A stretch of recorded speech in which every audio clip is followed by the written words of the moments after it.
They do it the right way. They do it the hard way, and they make you try to earn it at the end of the game. So we know this will be one of those physical battles. We got to play smart, take care of the football, and be very efficient. But he's always run a good program, and we know we get our hands full.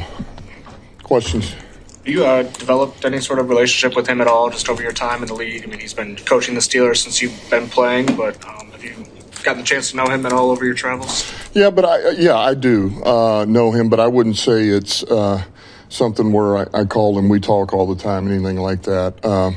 I've just got a ton of respect for him. I know what he's about and the way he goes about his business. And then, anybody that I know that's ever come across Coach Tomlin speaks so highly of him. So, he's 101.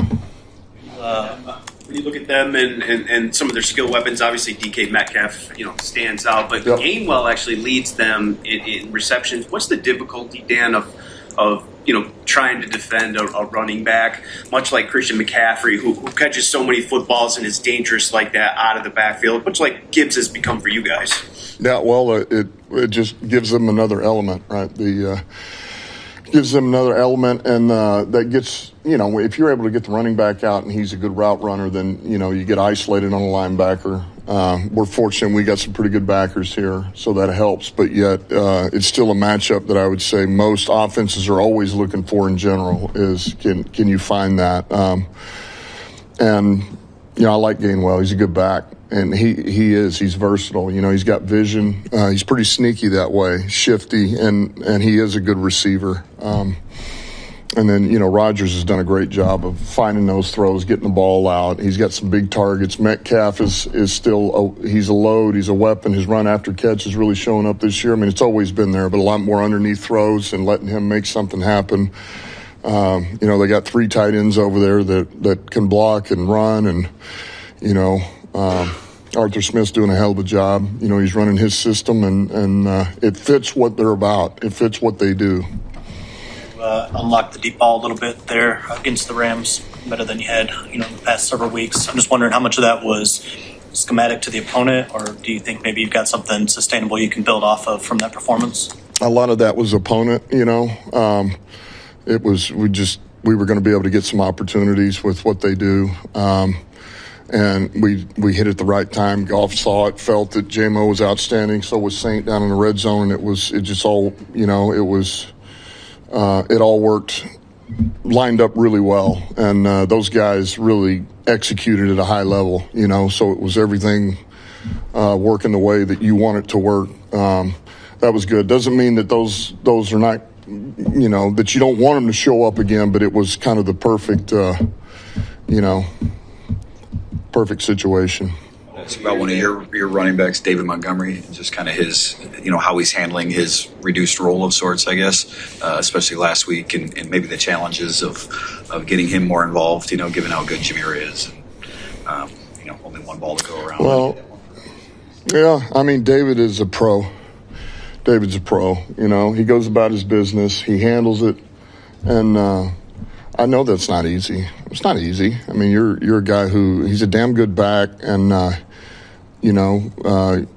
every good player wants their chance to help the team win and get some production. So I know it can't be easy. I know it's not easy. But he's a pro. He handles his business and goes about it. And whenever you call his number, he's ready to go.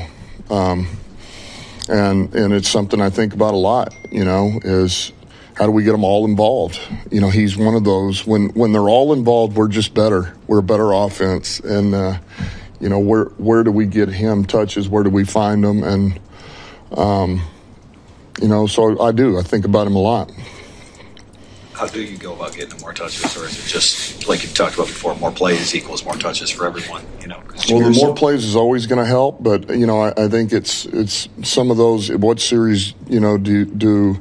It's one thing to bring him in, but maybe before that, do we start tagging some things for him to get him involved early in Jaws series? And get jaw breather and then we've used some of these two back. The two back with 3 receivers. We've done some of that, but that's that's kind of where we're at right now. Over the years with with Aaron Rodgers at Ford Field, there are some performances that would make Lions fans break out in hives just thinking about him. Mm-hmm. What is he still doing so well that's made him succeed, made him the quarterback of his generation? Well, he plays fast. He plays fast and he's accurate. I mean, he's always had the accuracy. He's got such a quick release. I mean, he can process it like that, and it's with a flick of the wrist. The thing is, it's into the receiver's hands at a perfect location to where they can do damage with once they get it into their hands. So that has gone nowhere. You know, his ability to get it out and play fast is still there, very much there. Dan, Tomlin mentioned that they've done a lot of research on Jack Campbell specifically this week. What do you think of just the attention he's really starting to attract externally and how flexible he's been in the situations you put him in?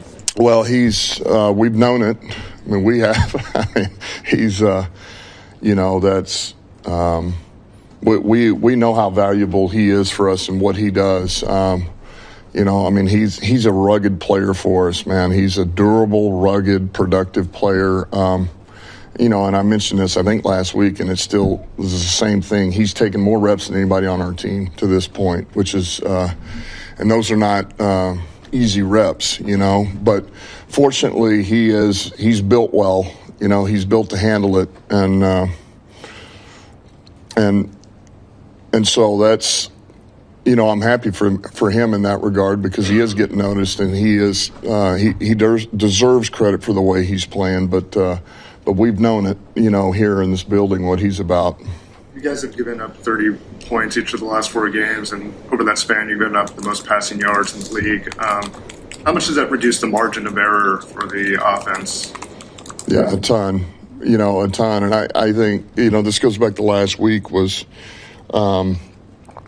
it is minimal. And when you struggle to run the ball, then to keep up or to stay ahead of them, you have to be perfect in the pass game. We have no margin for error to not have a completion or miss on a shot play or give up a sack. Like we don't have that, and that's very difficult if you're asking that of your pass game in today's game and the league, the way it's set up. So it puts a lot of strain on you. But at the same time, you find the run game, like I talked about in the third quarter, you reduce the stress off the defense. And now you make their offense one-dimensional because you're up 2 scores late in the third.